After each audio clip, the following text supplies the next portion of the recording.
Welcome, everybody. The Southern Alliance for Clean Energy is pleased to host the Southeast Coastal Climate Network's webinar series. My name is Erin Cameron, and I'm the Development and Outreach Coordinator for SACE. On behalf of SACE and the Southeast Coastal Climate Network, I want to thank you for being with us today. Before we get started, I'd like to go ahead and just review the basic functions of the control panel on your screen. If you'd like to minimize your control panel so you can get the full slide view, you can do so by selecting the orange arrow in the top left-hand corner. To ensure sound quality, all of our attendee lines will be muted throughout the presentation, but we encourage you to participate, and please ask questions through typing them in the questions box on your control panel. Our presenters will then answer your questions at the very end of the presentation today. And now I'd like to turn it over to Chris Carnevale, SACE Coastal Climate and Energy Coordinator and the manager of the Southeast Coastal Climate Network. Chris? Good afternoon and welcome to the webinar. My name is Chris Carnevale and I serve as the manager of the Southeast Coastal Climate Network. As you can see on the current slide, the Southeast Coastal Climate Network is a coalition of individuals and organizations spanning the coastal Southeast who are working on coastal responses to climate change. We have members as far north as Maryland and as far west as Louisiana. The purpose of the network is to bring voices together to trade information and synergize our efforts. The Southeast Coastal Climate Network is hosted under the Southern Alliance for Clean Energy. Our largest tool is our group site website, which is an online platform that enables members to send group emails, post discussion topics or relevant news to discussion boards, and use a shared group calendar. So if you're interested in joining the network and using these tools, please just visit the web address seccn.groupsite.com and click Join this group now. For those of you on this webinar who are already members, I want to encourage you to use these tools to help get your message out. The purpose of the group is to encourage communication and collaboration, and you have a receptive group of people at your fingertips. So please don't be shy, and please do use these web tools. Another great tool we have is our webinar series, of which today's webinar is a part. Today, we're joined by Nancy Pine from Oceana and Michael Stalker from Ocean Conservation Research for a presentation on proposed offshore drilling and oil and gas exploration in the Atlantic. Nancy Pine manages Oceana's grassroots campaign in the coastal Southeast, working to mobilize opposition to prevent offshore drilling and seismic blasting off the East Coast, as well as promote the expansion of offshore wind power. Nancy is thrilled to combine her passion for fighting climate change with her love of ocean ecosystems. Before coming to Oceana, Nancy worked as an advocate for Environment America, running their national parks and public lands conservation campaign. She also directed summer campaign offices in Hartford, Connecticut, working to restore the Clean Water Act, and she first cut her teeth as a field organizer at Environment Connecticut, working to pass climate change legislation. She holds a BA in Biology and Society from Cornell University and did her senior research project on offshore drilling policy leading up to and following the 2008 presidential election. Michael Stalker is a bioacoustician, author, and director of Ocean Conservation Research, a scientific research and policy development organization focused on understanding the impacts of and crafting solutions to the growing problem of anthropogenic ocean noise pollution. This has been his banner issue since 1992. His recent book, Here Where We Are, Sound, Ecology, and Sense of Place, published by Springer, is available online at the usual places. So with that, I'll turn it over to Nancy to get us started. Thank you so much, Chris. It's really a privilege to be here. All right, so Erin, I shared my screen. Are we good to go? All right, cool. So I want to again thank the Southern Alliance for Clean Energy for inviting myself and Michael to participate in this. This is an issue that is near and dear to my heart, and something that I've been working on for the past 2 years at Oceana, and the issue really that got me into the environmental movement in the first place as I was graduating from college. So to be able to talk to you all about it today is quite an honor. So before I jump in, some of you might not be familiar with Oceana, so I want to do a little bit of background here. We've been around since 2001, and we are the largest international organization that focuses solely on ocean conservation.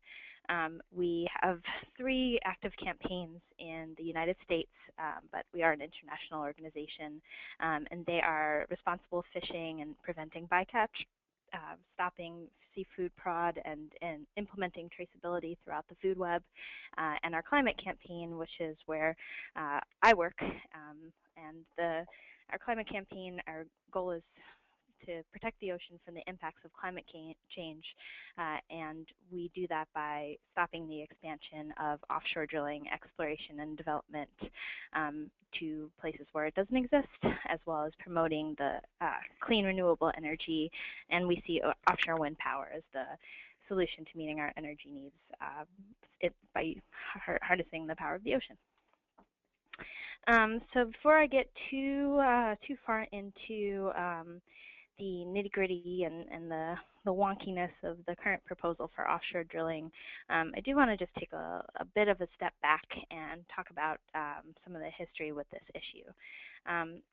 So as I'm sure most folks on the call know, the Atlantic has not even been considered for offshore oil exploration for close to 30 years.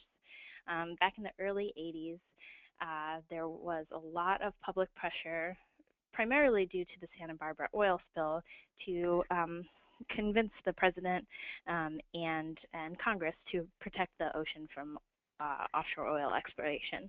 So from 1982 to 2008, we actually had 2 layers of protection for the Atlantic Ocean, both a congressional moratorium that was renewed every year annually through the budget process, as well as a presidential moratorium.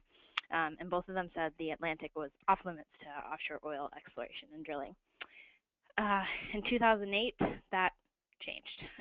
So I recall that summer very well. It was the highest in recent memory for me for gas prices. I was actually doing a road trip out in California that summer, and at our peak, we were spending over $6 a gallon to fill up our tank. So that pressure, and I was an environmentalist and an activist back then too. So that was something that was hard for me, but for the majority of the country, was really just an unacceptable thing.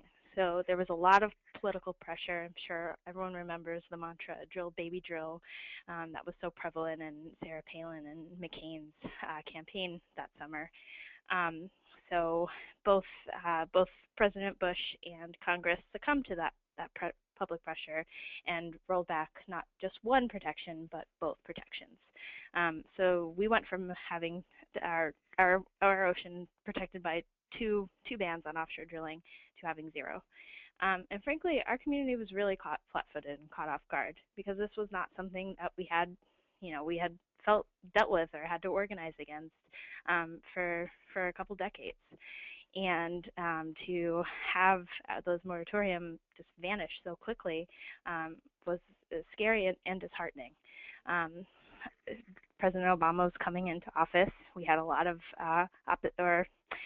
optimism that he was going to at least restore the presidential ban on offshore drilling, but we realized very quickly that that wasn't the case, and in fact, he was making efforts and making motions to open up parts of the coastline to offshore drilling.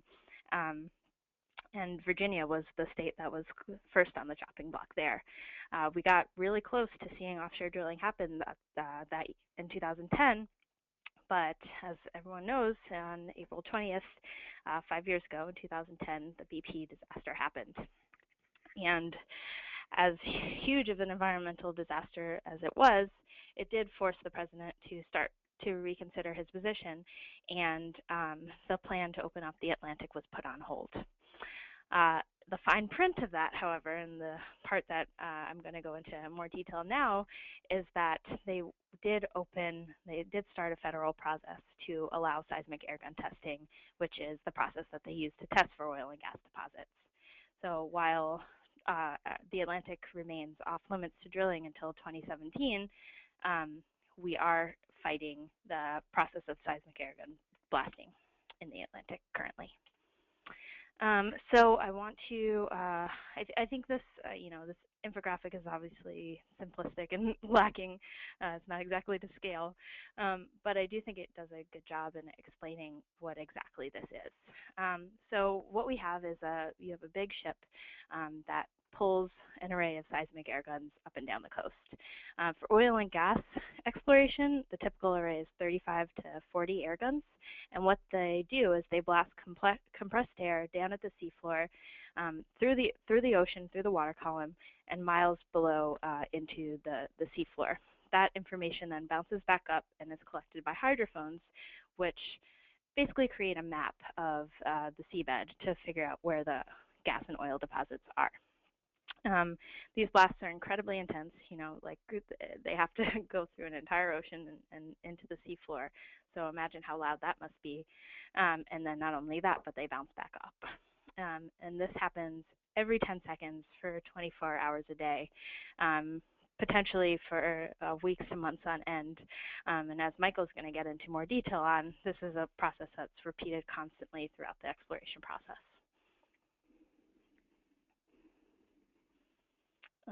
Just to come back to that, that's a picture of the actual boat and the actual seismic air gun. I think in Michael's presentation, he's got some sound for you to hear too, but it's an incredibly loud sound, one of the largest man-made sounds in the ocean. And because sound travels at such great distances and is so loud underwater, it's basically creating just a continuous barrage of sound for any organisms within miles of the ship. So what we're looking at now, currently, well, the way it works is that geophysical companies are the companies that actually conduct these surveys, and then they'll sell that information to oil and gas companies. One of the most egregious parts of this, I think, is that these companies are not required to share the info. So several companies could conduct surveys in the same area multiple times. And right now, there are 9 companies that have applied for permits in an area twice the size of California, stretching from the Delaware Bay, just at the southern tip of New Jersey, to about Cape Canaveral, Florida. And the planning area is what you see on the screen right now. These are just drilling down to see some of the actual permits that have been applied for. As you can see, there is redundancy in almost all of them. So, just project this into the future. Potentially, we could see, again, boats going in blasting in the same area over and over again, potentially running in parallel to each other. And where we're at in the process, last summer, we actually have been, as a community, been very successful at delaying this process. The industry and the Bureau of Ocean Energy Management expected to have seismic ships in the water in 2012. Well, it's 2015, and they still don't have those boats in the water. So we've been very successful at throwing up roadblocks and obstacles to a process that most, even within our community, thought this was a done deal. So where we're at, last summer, the Bureau of Ocean Energy Management finalized their environmental impact statement and issued a record of decision, essentially saying that seismic companies could now apply for these individual permits and greenlighting that process. That was disappointing, of course, but not unexpected. So this spring and summer, the companies have gone back in and are applying for the individual, and they're being reviewed at a state level in many states, as well as again at the federal level, but on a case-by-case basis. I'm happy to take more questions at the end if folks have those. I know it's quite wonky and complicated. But to just take a broad brush and look at what this could actually mean for marine wildlife. Visibility is very poor in the water, so the vast majority of marine mammals, all marine mammals, but the vast majority of marine wildlife very much depend on their hearing to get around, to find each other, to reproduce, to feed. They need their hearing in order to survive.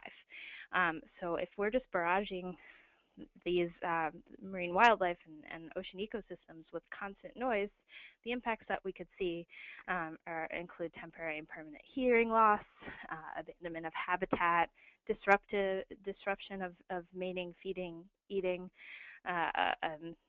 and just masking their ability to communicate with each other. And as you'll see in the next slide, oh, sorry, a little bit out of order there. There are actually several studies that confirm this. I'll jump back into that in a second. But I mentioned the Bureau of Ocean Energy Management's environmental impact study, the final version that was released last summer. Well, in that assessment, the Bureau actually themselves estimates that as many as 138,000 whales and dolphins could be injured and potentially killed by this process. At the disturbance level, so that's things like forcing whales and dolphins to leave their preferred feeding grounds because they're being barraged by dynamite-like blasts. They're probably going to move rather than stay there and be bothered. So that's what a disturbance would count as. That could be as many as 13.5 million disturbances to marine mammals in the area. It would also have widespread impacts to commercially important fish species. This is the critical habitat for several endangered sea turtle species. And perhaps most importantly, the blast zone overlaps entirely with the only known calving ground for the critically endangered North Atlantic right whale. There are 450 individuals left. And again, this is the blast zone. And this is the migration route for the North Atlantic whale. So again, to just get back to the scientific literature and what the experts have to say about this, as recently as 2012 in Peru, there were a period of time where geophysical companies were conducting seismic surveys off the coast. And after that period of surveying, 900 dolphins and whales beached themselves on the shore, and unfortunately, the government came in very quickly and took away most of those specimens that washed up. But some scientists were able to do necropsies on a few individuals, and those individuals all showed damage to their eardrums and bleeding ears. So very strong evidence that hearing was or damage to their eardrums and their hearing was the reason of their death. And there are other several studies as well about seismic air guns' impacts to fisheries, as well as individual larval development of both shellfish and fish. But for cod and haddock, we saw catch rates decrease 40 to 80%, so much so that fishermen were actually compensated for their losses in Norway. And finally, the experts are also on our side. You may have seen recently, but not NRDC led a sign-on letter that was released on March 5th, and 75 leading marine scientists asked President Obama to reverse his decision and stop this process due to the extreme impacts that could happen to marine wildlife, both at an individual and population level. And there are also several fisheries groups that have expressed their opposition to the president as well. Funny cartoon from our friend Richard Charter, but it really goes to show you exactly the kind of spin fodder that the industry uses. They love to say that seismic air guns have not been shown to kill marine mammals. Well, I think the study over at Peru is clear evidence of the contrary, but they just, the industry and most recently the Bureau of Ocean Energy Management themselves have just been spinning the evidence left and right.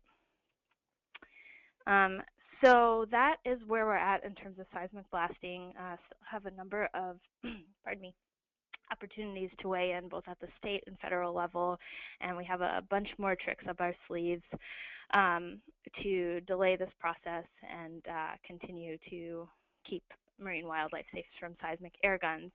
But we're also at a parallel track because in 2017, the Department of Interior's 5-year plan for oil and gas leasing on the outer continental shelf will expire. So they're currently developing the next 5-year plan that will go from 2017 to 2022. And as I'm sure you all know, the South Atlantic Ocean from the coasts of Virginia, the Carolinas, and Georgia were all included in that 5-year plan. So we have heard from many different people, both within the Bureau of Ocean Energy Management and above, that states cannot be added into the 5-year plan, but they can still be taken away. So we just finished the first of 3 public, the second of 3 public comment periods that closed on March 30th.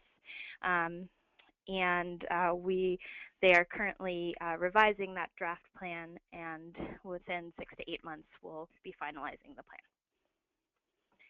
I think this picture is, pictures speak louder than words, but this is actually a view off the coast of South California. And I don't think this is the view that we want to see off states like South Carolina. The other thing that the industry loves to do, in addition to spin the evidence and tell us how seismic air guns won't hurt marine mammals, is they love to say that the industry is so much safer and so much cleaner than it was 5 years ago with the BP disaster. Well, frankly, that is just not true. Then the Bureau of Safety and Environmental, I'm blanking now, but the acronym is BSEE. They release a review of the drilling industry every year, and they haven't done their review for 2014 yet, but in the 3 years after the BP disaster, there were 10 deaths of rig workers, 765 workers were injured, 15 losses of well control, 348 fires and explosions, and 11 spills that were 50 barrels of oil or more. Now, these numbers are terrible in and of themselves, but it also does not account for the acute spills and leakages that happen in offshore drilling, and just the fact that drilling, the deeper you get, the more dangerous it is. And in the current draft proposed plan from the Bureau of Ocean Energy Management, they've put a 50-mile buffer on the coast, so the area is 50 miles away from the coastline. Well, BP happened 49 miles away from the coast, and 1 more mile is not going to make a difference. So we're looking at the exact same conditions where a Deepwater Horizon happened.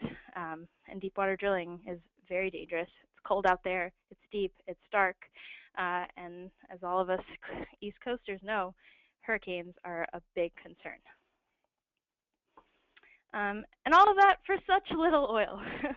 So if that weren't bad enough, we're talking about just 4% of the amount of oil that we have, oil and gas that we have domestically.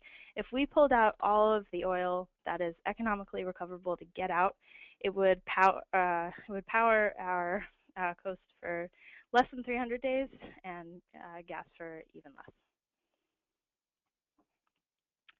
And so we've talked about what could happen. We've talked about what probably will happen, and then this is all for. So we're putting all of this, gambling all of this for marine-based economies and coastal communities that already depend on a clean and healthy ocean. So in the blast zone, which is again Delaware through halfway through the Atlantic side of Florida, that's 1.4 million jobs and $95 billion in gross domestic product that rely on healthy oceans, and that's mainly through fishing, tourism, and recreation. Not to mention just the impacts to coastal residents who love their beach towns. property values will decline. Obviously, cleanups are quite costly, and then I think probably the most egregious is just the fact that we would industrialize a beautiful coastline that has not been turned into the Gulf. So I'm going to turn it over to Michael now, who's going to dive in more thoroughly into the impacts of marine mammals and specifically the acoustic impacts. Thanks, Nancy. I really appreciate the thorough treatment you've given us. And let me get my screen up here. Okay, is that seen? Looks good. I'm not hearing anybody. It looks great, Michael. You look good. Okay. All right, good. Anyways, yeah, thanks for this opportunity, and thank you, Nancy, for sharing this time to convey a little bit deeper our concerns about the mostly the acoustic impacts of the industrialization of the Eastern Seaboard. And the seismic airgun surveys are certainly a large public concern. It's something that people have been able to kind of get their hands around, but we also understand there's a lot of other things that will happen, you know, after the air guns hit the water. And I'm going to close my door. I've got somebody else in the office. There we go. The whole process of finding oil and pulling it out of the water and refining it, transporting it to the shore, and actually using it is complex. And each one of the processes involves some kind of noise, or will create some kind of noise. Some more so than others, but you know, these are kind of the general processes here. The challenge that we're seeing in deep water, of course, is, as Nancy mentioned, it's a fairly hostile environment. And if you get down to the 5,000 to 10,000 feet that they're proposing opening up to drilling, exploration, and extraction, you're talking about, you know, 100 atmospheres, sometimes that's just at the seafloor. And then you start putting strong bend into that, and the pressure at depth there is pretty high. Without getting into the numbers too much, the BP oil disaster, they were drilling the seafloor at 5,000 feet. The wellhead pressure was 2,500 pounds per square inch. The deposit pressure was 18,000 psi. The differential, of course, is about 15,000 pounds per square inch at the wellhead. So when that well ran away, you had, it wasn't just oil. It was sand, it was the brine, it was gas. The gas is the thing that really kind of surprised them, because it kicked at those pressures and you're unable to contain it. When you have those kind of what they call multi-phase, or different types of materials coming through an orifice at 15,000 pounds per square inch, that's not a formula for quiet. It roars. Now, that was when the well ran away, but they still have to control this when, in the best of circumstances, they run that high-pressure multi-phase material through all kinds of equipment, so that processing it at very high, high pressures, and that, of course, is also creating noise. Just briefly on the seismic air gun surveys initially are just to find the deposits, but that doesn't mean it stops then. They call these 3D surveys where they kind of get a picture of what's sitting there.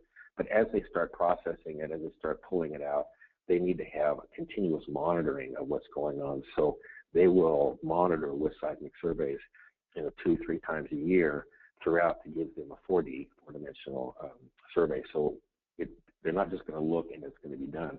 From the moment they put the air guns in the water on out until the wells are dry, until they stop producing, they're going to have continuous ongoing seismic surveys, because there's overlapping areas that they need to find out. We're having surveys that are happening concurrently.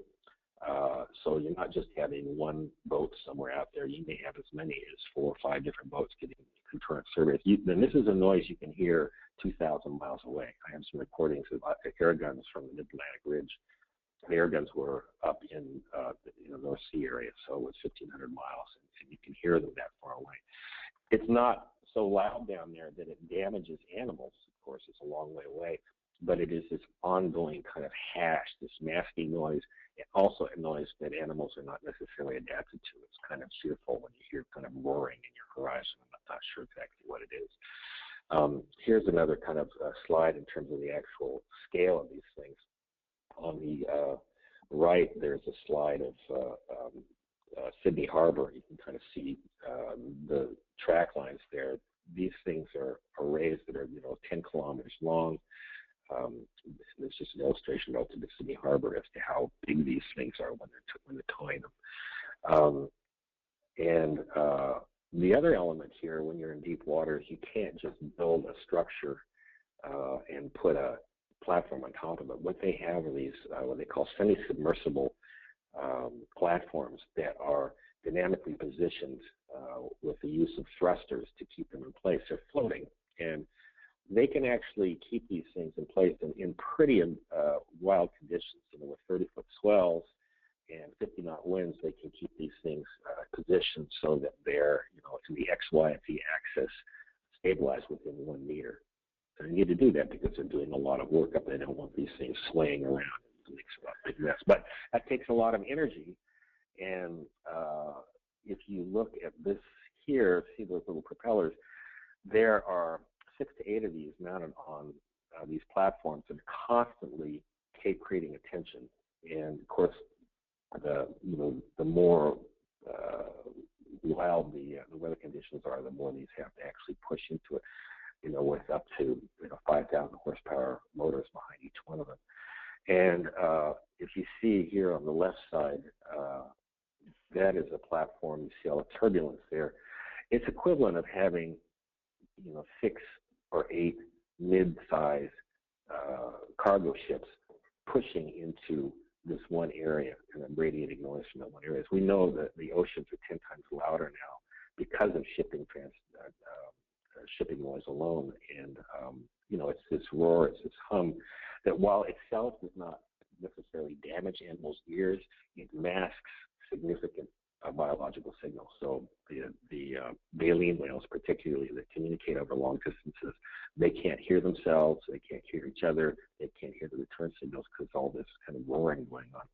These platforms also become hubs of a lot of activity. So there's ships coming in and out. FPSO is called floating production, storage, and offloading.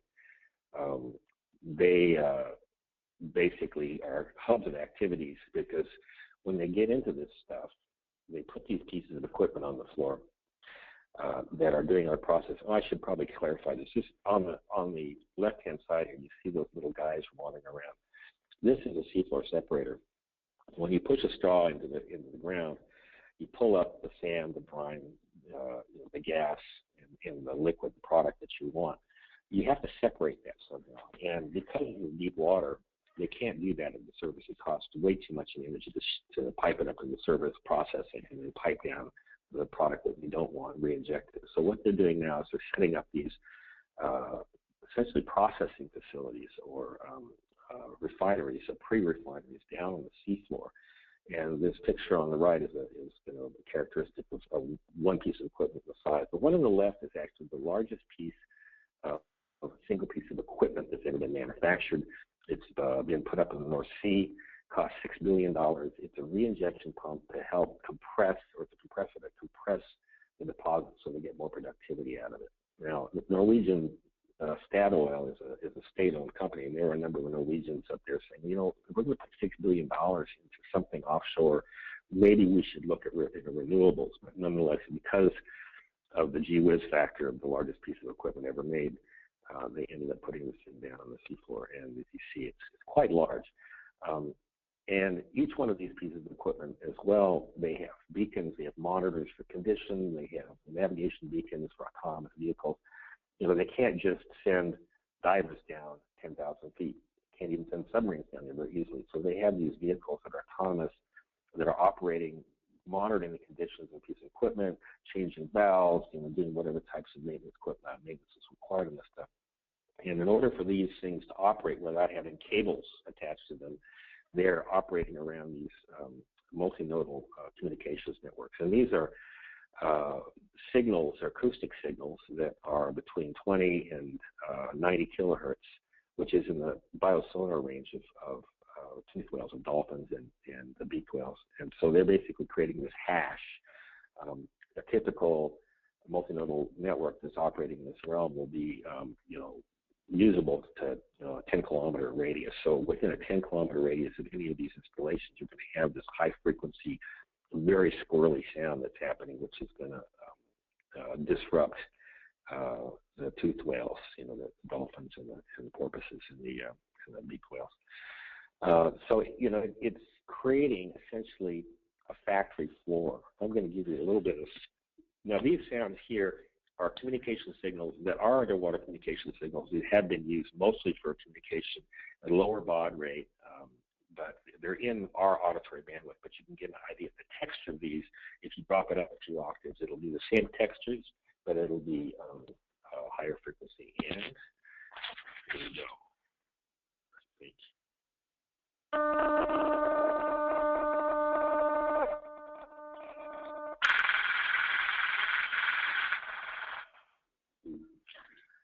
The dulcet strains of frequency shift to communication signals. Okay, so this is a cartoon. Obviously, you can't take a camera down there. This is off of Angola right now, and they have these essentially areas that are, factories or pre-processing or factory floors with all these different pieces of equipment. They have wellheads, they have separators, or that looks like a pump. They have separators. They have all this equipment down there. They're constantly operating. Again, as I said, with these high overpressures, 10,000, 20,000, up to, they just hit the 20,000 PSI processing mark, was something that was a benchmark for industry. But typically, between 5,000 and 15,000 PSI, all this fluids and solids and gases are traveling through these pipes and kind of roaring away. Again, it's not something that necessarily is going to deafen animals, but if you can imagine what it would be like if somebody decided to build a freeway in your backyard, it raises your dander a little bit. So there's ample evidence of animals who, in noisier environments, their stress levels measured by cortisol, blood cortisol levels, basically raise. And while it doesn't kill them, they don't wash up on the beach, it compromises their breathing success, it compromises their general health and immune systems, just like it does with humans. So this is kind of a picture of what we're looking at. The seafloor will become a factory. It'll industrialize the seafloor off the Atlantic. And we don't want to leave the Arctic out of this too. The Arctic is also another one of our struggles, but the Atlantic is what we're focusing on today. So here's a summary. Deepwater petroleum operations are expanding globally. New technologies are being introduced. New noises are being introduced. Nobody's really checking on these right now. And one of the things that I'm finding that the obvious, of course, is seismic air guns, how loud they are, what type of interference they have biologically. But this stuff, these noises, these industrial noises, communication signals, are not on anybody's sonar right now. And I'm trying to get it up on people's sonar. We can talk about regulating this stuff, because there is more than anecdotal evidence. This stuff is actually already causing problems in places where these installations exist. Off the coast of Africa, down in the Oceania, off the coast of India, both east and west coast of Africa. So it's causing problems. They're putting this stuff in right now, and we don't want this to happen in the Atlantic. So with that, I'm going to say thank you and hand it back to Nancy.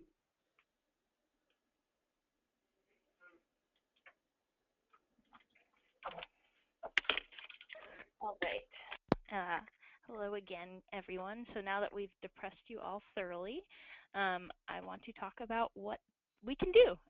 Obviously, we are working to stop this, and I want to show a short video because I think it sums up our strategy and our campaign thus far really well. So bear with me for 1 second.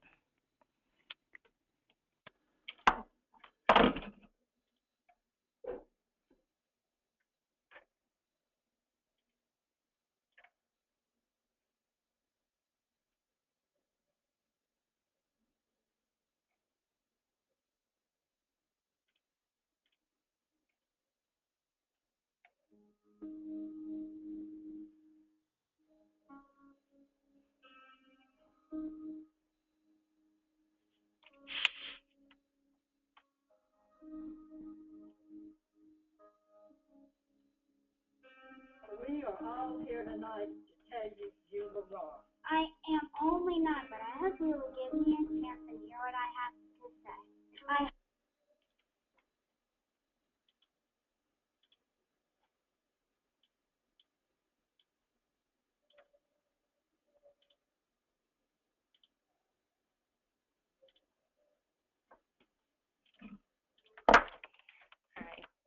Technical difficulties there. So I will send this link out afterwards. We were worried that might happen. But essentially what happened in Kure Beach, North Carolina about a year and a few months ago was Mayor Lambeth, who is the mayor of a small town of Kure Beach, has about 1,100 year-round residents, decided to take a public position in support of seismic testing without consulting his constituents. Well, the word got out that he did that, and people were incensed. They were outraged. So he did that on December 28th. At the next town hall meeting, a month later, 400 people showed up to that event. The room itself holds about 40. It was way overloaded. But people were out in the hallways. They were out in the parking lot with signs. Everyone was testifying, just letting the mayor know that he had spoken without consulting them, and in fact, the vast majority of citizens of Kure Beach oppose seismic testing for offshore oil and gas. And since then, since that fateful day in late January 2014, the opposition has continued to mount. Our largest city to date to come out opposing seismic blasting was Charleston, South Carolina. Nancy, this is Erin. I'm so sorry to interrupt you, but we aren't seeing your slides anymore. Oh, no. So let me try to give you the controls. Work? Oh, there we go. Yep, we're back. Cool. Great. Thank you for interrupting me, Erin. Perfect. So, like I said, the opposition has been mounting. To date, more than 400 national, state, and local elected officials, like the council members of Kure Beach who disagreed with their mayor, have taken a public stance against offshore exploration and or development.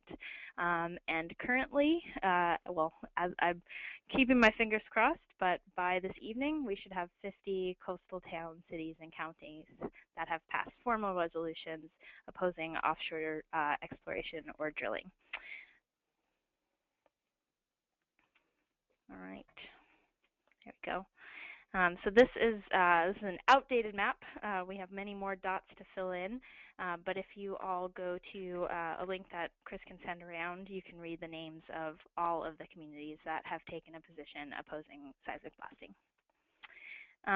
So yeah, what can you all do? You're obviously all on this call because you are concerned with this process, and I think there are a lot of things that folks who are concerned can do to make a difference on this. So we know that governors have a major say in this process. We also know that the governors of Virginia, the Carolinas, and Georgia are not with us on this issue.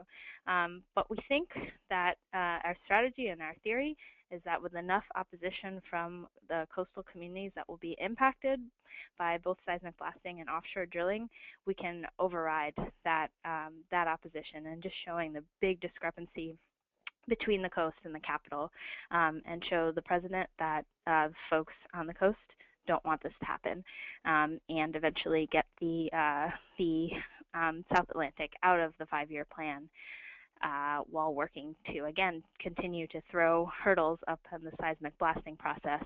The theory being that if we get the Atlantic out of the 5-year plan, the geophysical companies are not going to spend so much money to figure out what's out there. So we're working both strategies in tandem, and obviously getting media, getting letters to the editor, doing demonstrations and rallies, and using our the various films and educational materials that are out there are the best way to help on this campaign. this is my contact info, and I think we're about time for questions. Great, thank you, Nancy and Michael, for those great presentations.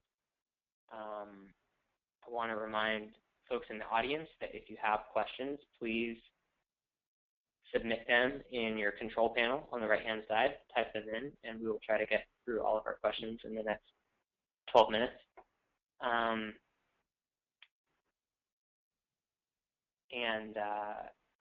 Nancy, you can just leave that slide up there for our Q&A period, and that'll work just fine. So the first question, straightforward, will a recording of this webinar be available for sharing? Yes, it will be. We will send the link to you all, and it'll be up on YouTube, so you can help get this information out to your networks however you can. Secondly,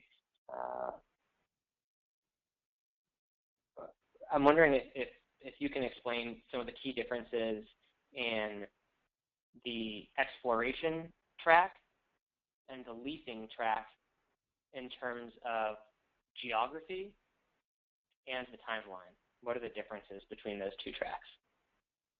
Exploration and what was the other track? And leasing. Leasing, right. Yeah, the Nancy, you want to take that, or I can take it as well? Yeah, sure. So in terms of geography, for the seismic track, we're looking at a bigger area. So that's the initial slide that I showed. I'll scroll back up, but it's an area off the coast of, starting in just at the southern tip of New Jersey, all the way down to halfway through the Atlantic coast of Florida. So that's the exploration area that we're looking at for seismic blasting. For offshore drilling, it's a smaller area, so it starts off the coast of Virginia and goes to Georgia. So that's 4 different states. In terms of where we're at in the process, so we're further along in the process for seismic blasting than we are for offshore drilling. So they've gone through their environmental analysis for seismic, and they're still in that process for offshore drilling. So seismic, worst case scenario, if we're unsuccessful at continuing with our delay tactics, we could see seismic boats in the water as soon as this summer. For drilling, we won't see the 5-year plan goes from 2017 to 2022, but both industry and government have said that realistically we wouldn't see any lease sales happen until the end of that time frame. So a little bit longer for drilling, a little bit scarier for seismic blasting, and I think that probably answers the question. Just to make a finer point, our strategy for delaying seismic goes hand in hand with our strategy for getting the Atlantic out of the 5-year plan for drilling, because if we delay seismic, our theory is that by taking the Atlantic out of the 5-year plan, we don't make it. It's no longer desirable for companies to go and do seismic blasting if they can't, if they're not included in this 5-year plan. There's also a thing called momentum here. You don't just plop these big pieces of equipment down. It takes up to 10 years once something is found. But one of the arguments that a lot of us had in the review of the environmental impact statement for the Atlantic Geophysical and Geological Surveys was to basically say, why look for it if you're not going to pull it out? We really need to start talking about a non-carbon-based energy resource. And one of the action options in terms of the 5-year GNG, geophysical, geological, was to survey shallow areas, not shallow areas, but shallow areas of the seafloor where you can put wind generators, for example. And that would not be as damaging. The surveys would not be as powerful. And the objective there, from a strategic standpoint, energy strategy would be to really focus on renewables. The oil and gas guys have so much momentum right now it's hard to put the brakes. You know, we're all just basically trying to throw sticks into the spokes of the wheels. But I'm going to an offshore technologies conference in a couple of weeks down in Texas, and this conference is attended. It's a global conference. It's attended by 90,000 people, and there are pieces of equipment on the showroom floor that are the size of my house. And so it's huge institutional momentum, and these guys are not taking no for an answer right now. Unfortunately, our big problem is the Bureau of Ocean Energy Management is serving as their handmaiden and basically putting up obstacles for our being able to comment and stop this stuff. That's why we need you, the public, to get on board. Right now, we have a significant public objection to this, and at some point in time, they're going to have to say, you know what, when we have 70% of the public who don't want to see this happening, we can't just do it and pretend we have a representative democracy. Okay. That's my soapbox speech for the day. Great, thank you. So what is the basis? We keep hearing from BOEM that there's no scientific evidence of major impacts to marine animals. What is the basis of that statement? And can you unpack that a little bit for us and Chris, talk about the difference between... You said exactly what the story was, because essentially there is scientific evidence of impacts, but what they have inserted in that comment, which everybody quotes just like you did, is there's no scientific evidence of population impacts. Well, one of the reasons why there's no scientific evidence of population impacts is because nobody's looking at population impacts. So there's no evidence, but there's ample evidence of impacts. The problem is that landed statement, which William Yancey Brown, who's their Bureau of Ocean Energy Management Chief Environmental Officer, landed that back in July, and it stopped, you know, it's sticking. And as much as we try to take him to task on it to basically say, you know, this is actually a scientific integrity problem here,